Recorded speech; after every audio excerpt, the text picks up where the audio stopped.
Today I'd like to talk about absolute temperature, and particularly how we go about finding the temperature that represents the lowest possible or minimum temperature on the centigrade or Celsius scale.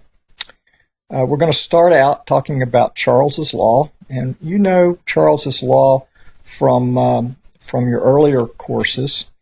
And Charles, being a balloonist, found that the volume of his balloons was proportional to temperature. I'm going to let temperature represent degree C here. That's what Charles found. Now, we know since then that pressure times volume is equal to, or is proportional to, temperature in degree C. And you could look at this equation, and Charles had found that this was a linear relationship. You can look at this equation and you can see that for it to be linear, when C gets to 0, that either pressure or volume have to be 0. But that's utterly nonsense. We know good and well that you can have a cold day and that the volume of the air is not 0 because we wouldn't be able to breathe, and the pressure is not 0 for the same reason. So we can reasonably add a y-intercept term. Y-intercept. Having done that, we could think about working at constant volume, because there is such an apparatus that would allow us to work at a constant volume. And then we could get P, pressure, is equal to K over V times degree C plus the y-intercept divided by still a constant volume. And as you can see from this equation, now when temperature goes to 0, pressure doesn't have to go to 0, at least not when degree C do. And you could also think about graphing this if you wanted to. And if we graphed this as pressure versus temperature, then we might get a graph that looked something like this.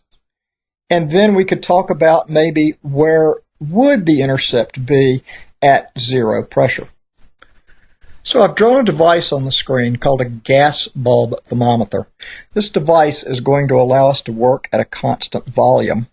I'll explain how this works. We have a gas in this glass bulb, and we could think of it as air, and it's in equilibrium with its surroundings, and its surroundings are a beaker of ice water at a temperature of 0 degrees. So the volume of the gas at 0 degrees is that amount. It comes over to this manometer.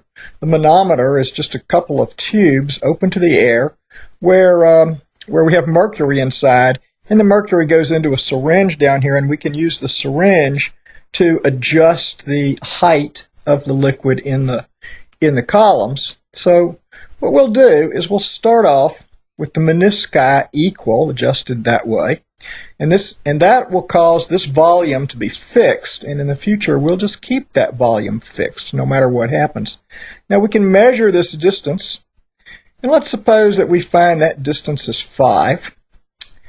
And then the next thing that we're going to do is we're going to raise the temperature up. We're going to raise the temperature up to 100 degrees. We're going to cause this to be boiling, and we're going to let it come into equilibrium again. Now our air that's inside is going to exert quite a bit more pressure, but now we'll take the syringe and we'll put that left-hand meniscus back exactly at 5 again. So that's still 5. And that'll cause the other meniscus to be higher, reflecting the increase in gas pressure. But this whole device allows us to keep a constant volume. And then that new gas pressure, if this is air, that new gas pressure is going to be like 6.83. All right, so let's put down our data. So we have 0 degrees, and the pressure at 0 degrees we decided was 5.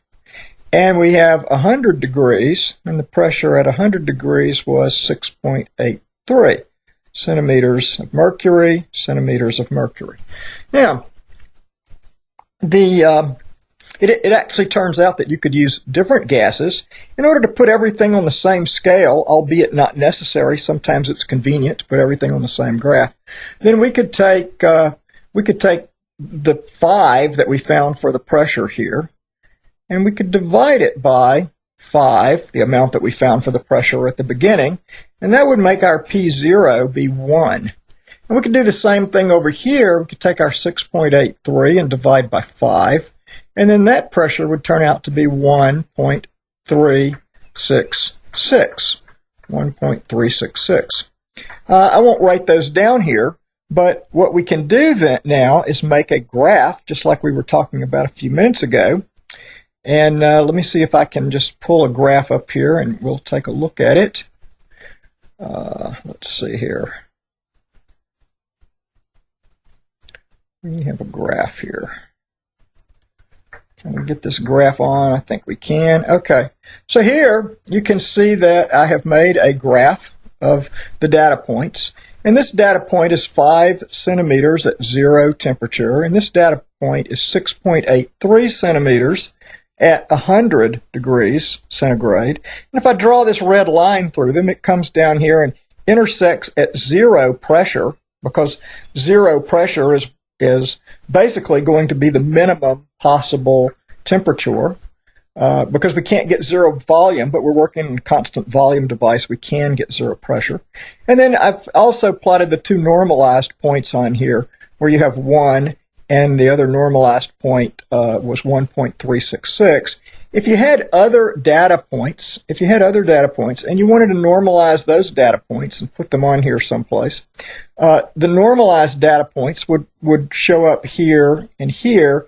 If you had other temperatures, there's no reason you couldn't use other temperatures if you knew what they were.